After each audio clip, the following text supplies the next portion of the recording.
أعوذ بالله من الشيطان الرجيم. بسم الله الرحمن الرحيم. الحمد لله رب العالمين، صلى الله وسلم وبارك على عبده ورسوله نبينا محمد وعلى آله وأصحابه أجمعين. أما بعد. Assalamualaikum warahmatullahi ta'ala wabarakatuh.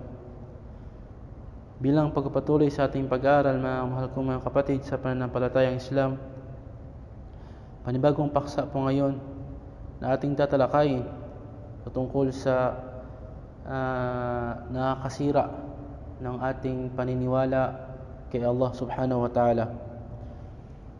Ngayon po ay tayo ay nasa pang-19 na paksa sa araw ng Huwebes, May 7, 2020. At ang ating pong paksa ngayon, mga kapatid, na kung saan ay nakakasira ng ating paniniwala sa Allah, walang iba kundi ang paghingi ng tulong sa iba na hindi naman makapagbigay ng tulong. Ang paghingi ng tulong sa iba bukod sa Allah subhanahu wa ta'ala. Tinatawag itong sa Arabic na al-istighatha. Al-istighatha. So, ang meaning niya, ang kanyang kahulugan sa Tagalog ay ang paghingi ng tulong sa panahon ng iyong pangangailangan o sa panahon ng iyong peligro. Sa panahon na ikaw ay nasa kagipitan, ay humihingi ka ng tulong. Sa ating paniniwala, mga kapatid sa Islam, na ang paghingi ng tulong ay doon lamang sa Allah subhanahu wa ta'ala. Kapag ikaw ay nasa peligro, sa kanya ka hingi ng tulong. Halimbawa, ikaw ay nasa laot. Biglang dumating yung malakas na unos, malakas na hangin. Lumaki yung mga alon. Sa panahon na yun, ikaw ay nasa peligro. Kapag ikaw ay isang Muslim, sa Allah ka lang humihingi ng tulong. Ya Allah, tulungan mo kami. Ya Allah, tulungan mo kami. Kapag ikaw naman halimbawa ay nasa eroplano at nakabangga ng makapal na ulap yung eroplanong sinasakyan mo at nagkaroon ng malakas na pag-alog sa eroplano, ang tatawagin mo ay ang Allah. Ya Allah, Ya Allah, Ya Allah, tulungan mo kami. Kapag ikaw ay halimbawa ay naubusan ka ng budget sa bahay mo at hindi mo alam kung meron pa bang mapagkukunan ng pagkain bukas para ipakain mo sa pamilya mo, tumawag ka sa Allah. Ya Allah, bigyan mo ako ng biyaya. Ya Allah, tulungan mo kami. Kapag ikaw ay nakapag-asawa at ilang taon na hindi kayong nagkaanak, gusto mo na ng anak, sa Allah ka humingi. Ya Allah, gusto na namin ng anak, bigyan mo kami ng anak. Kapag ikaw ay inabangan ng kalaban mo sa labas, nagtatago ka sa gilid, inabangan ka ng kalaban mo. So ngayon, kanila, napalibutan kanila, wala kang hingi ng tulong kundi ang Allah. Ya Allah, tulungan mo ako. Kapag ikaw ay nalulunod, Ya Allah, tulungan mo ako. Kapag ikaw ay may matinding sakit, Ya Allah, tulungan mo ako. Kapag ikaw ay nadisgrasya, a'udzubillah, Ya Allah, tulungan mo ako.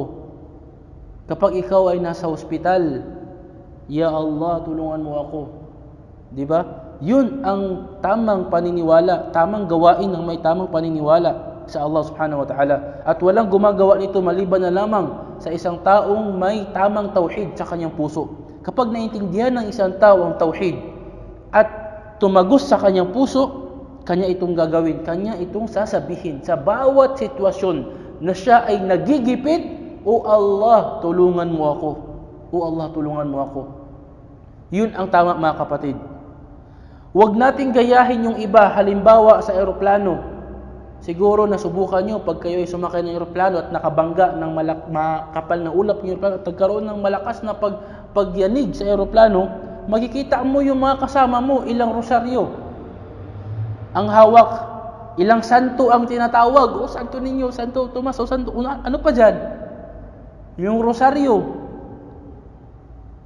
ilang hawak sa kanyang kamay na rosaryo, a'udzubillah. Di ba? Kapag nagkasakit ang kanilang mahal sa buhay at napakalaki ng bill sa ospital, sino ang tinatawag nila? Pupunta sa simbahan, doon na nalangin sa rebulto. tulungan mo kami. Di ba? Kapag sila ay nasa sitwasyon na halimbawa sila ay napalibutan ng kalaban, sino tatawagin nila? Iba't ibang mga santo. Iba't ibang mga santo ang kanilang tatawagin. Nangyari nga sa amin dati sa eroplano na yung nagkaroon ng malakas na pagyanig sa eroplano, subhanallah. Lahat ng santo kanyang tinawag, yung katabi sa upuan. Sa unahan yata yun. Lahat ng santo tinawag na niya. 'Di ba?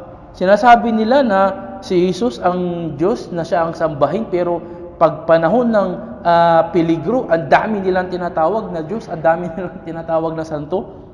Mismo sila sa kanilang sariling pananampalataya, wala silang tauhid kay Jesus. Wala silang tauhid. Mismo yung pagsamba nila kay Propeta Isa alayhis salam, shirk na yun, napakalaking shirk na yun. Dinagdagal pa nila ng shirk dahil sila ay tumatawag din sa ibang mga santo, tumatawag din sa ibang mga libuto sa panahon ng kanilang kagipitan. So ito ang ating paksa, mga kapatid. Yung paghingi mo ng tulong sa panahon na ikaw ay nasa kagipitan. Napakasimple na halimbawa lang. Kapag ikaw ay madulas, ano ang bibigkasin ng isang tao kapag siya ay madulas? Pag nadulas siya, Diyos ko. Di ba? Yung iba, bastos pa yung mga sinasabi, yung mga ano pa. PI, ganun. Pag nadulas, ganun. O di kaya, nabuhos yung tubig o nabuhos yung pagkain, ganun. So mga ganun kung sa Bisaya pa, yung pinakalit na sitwasyon ba, yung biglaan na sitwasyon na mayayanig yung puso mo, makadulas ka, makaapak ka ng paa ng anak mo, ganun. So, ang unang-unang lalabas sa dila mo kung ikaw ay Muslim na matino, na may tauhid sa puso mo, ya Allah, subhanallah, di ba, ganun, astagfirullah. Kapag makaapak ka ng balat ng saging, tapos muntik ka madulas, astagfirullah, subhanallah. Di ba, puro mga dikir ang lumalabas sa bibig mo, yan ang tunay na Muslim. Tumatawag siya sa Allah sa panahon kung siya ay nasa kagipitan. Allahu Akbar. Sa panahon na siya ay muntik nang mapahamak, di ba? Tinatawag niya ang Allah. Hindi yung my God, Diyos ko Lord, Jesus, ganun. A'udzubillah. Di ba? Ang Allah dapat ang tawagin mo, hindi yung mga Diyos-Diyosan na sinasamba ng mga tao. Pakinggan niyo, mga kapatid. Meron akong ibabasa sa inyo ng mga aya sa Quran na kung saan ay dito niyo mapapansin na itong mga tao na humihingi ng tulong sa iba bukod sa Allah, walang saysay ang kanilang panalangin at hindi sila kailanman didinggin, bagkus magkakasala pa sila at sila ay mapalabas pa sa Islam. Bakit, mga kapatid?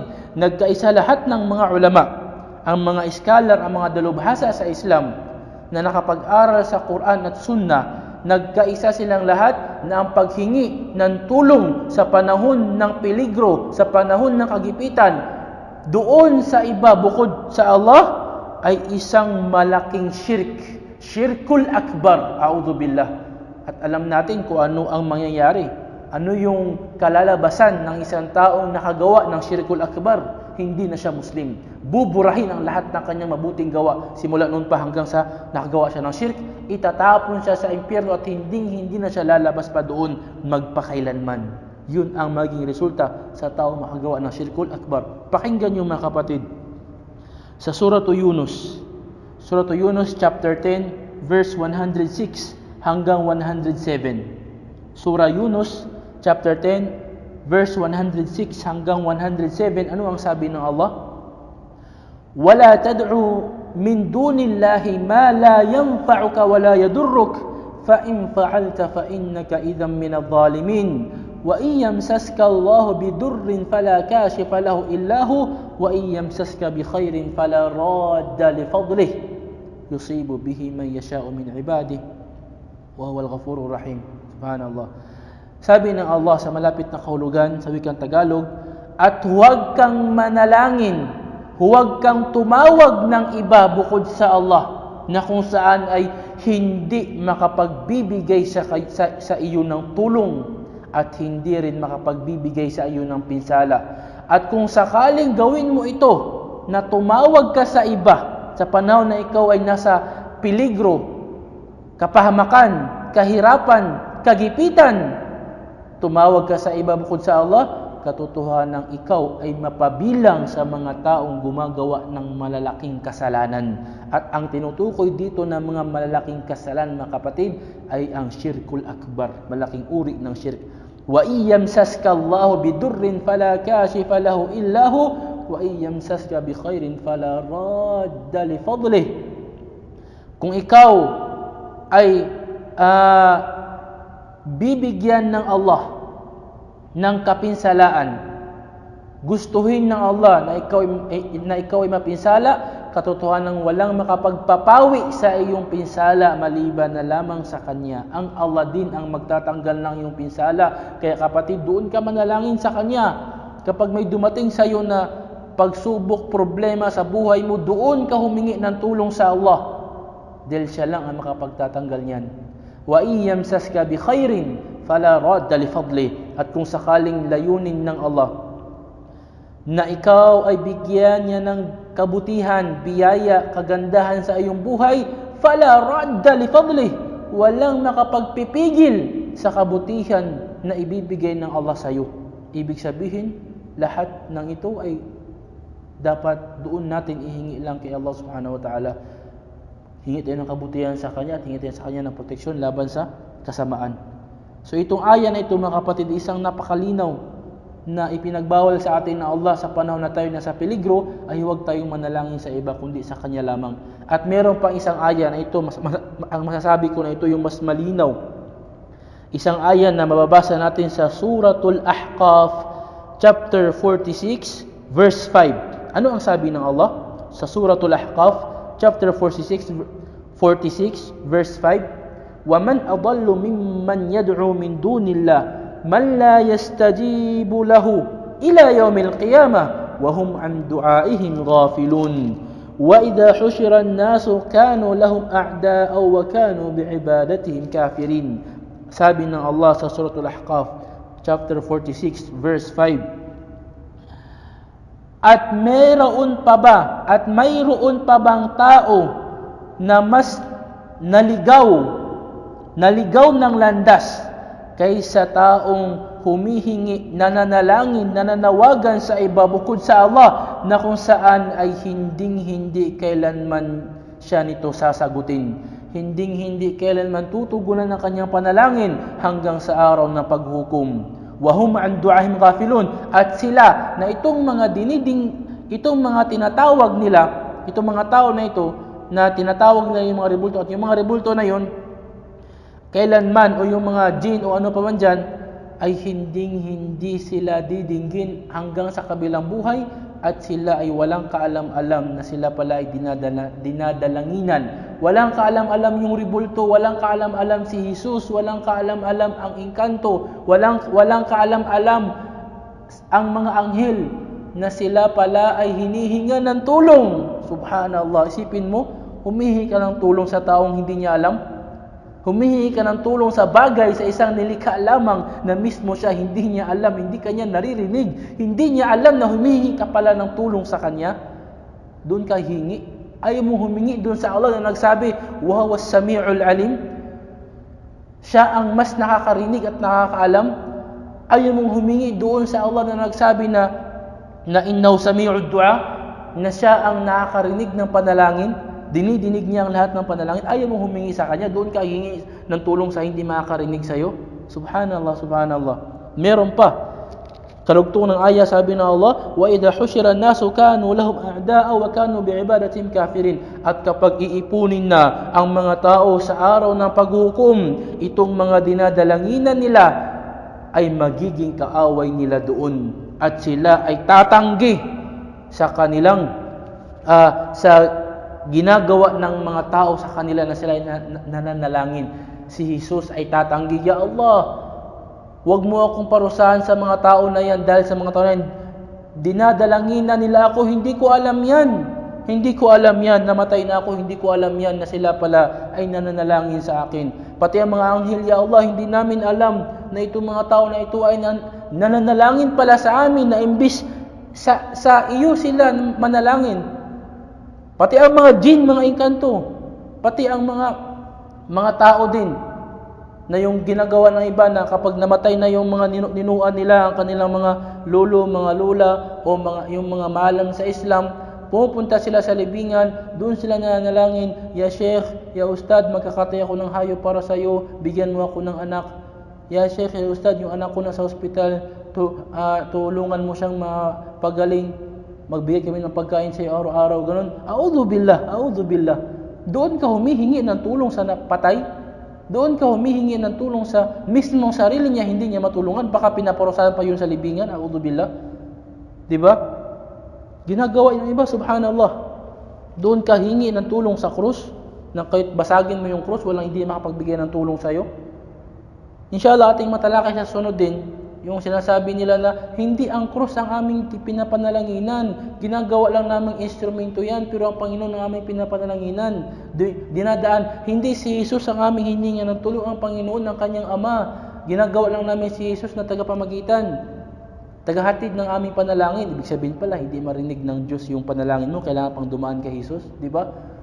So inshallah, ating matalakay yan sa susunod nating mga paksa, inshallah ta'ala.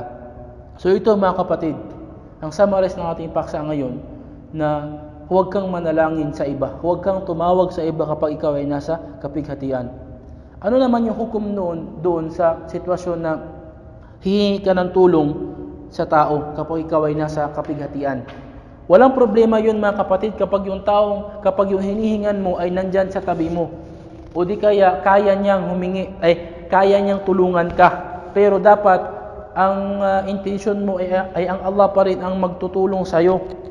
Instrumento lang siya. Halimbawa, napakalaki ng bill mo sa ospital, napanik ka na, nataranta ka na, tumawag ka ngayon sa kapatid mong nasa abroad, o mayaman, kapatid, tulungan mo ako. Walang problema yun. Kasi yung hinihingan mo ng tulong ay buhay. Buhay ang hinihingan mo ng tulong, hindi patay.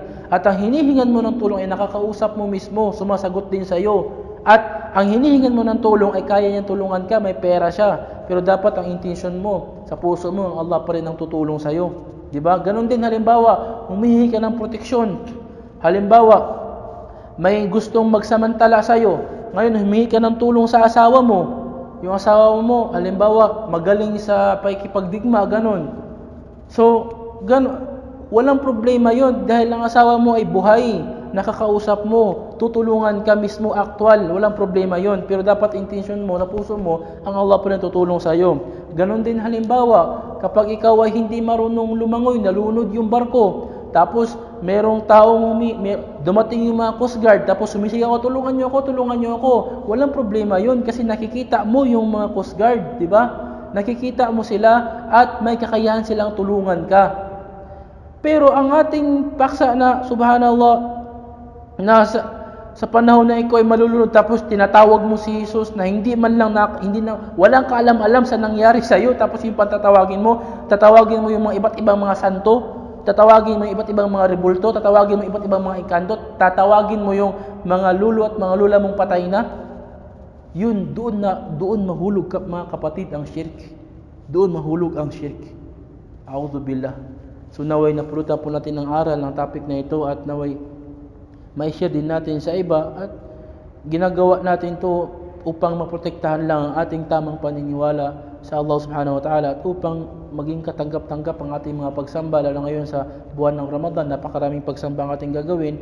Upang maging katanggap-tanggap sa Allah ay protektahan natin ang ating tauhid, ang ating paniniwala sa Allah, at para sa kabilang buhay ay maani natin ang ating mga ginawang kabutihan. Wa akhiru da'wana anil hamdulillahi rabbil alamin. Assalamu alaikum warahmatullahi wabarakatuh.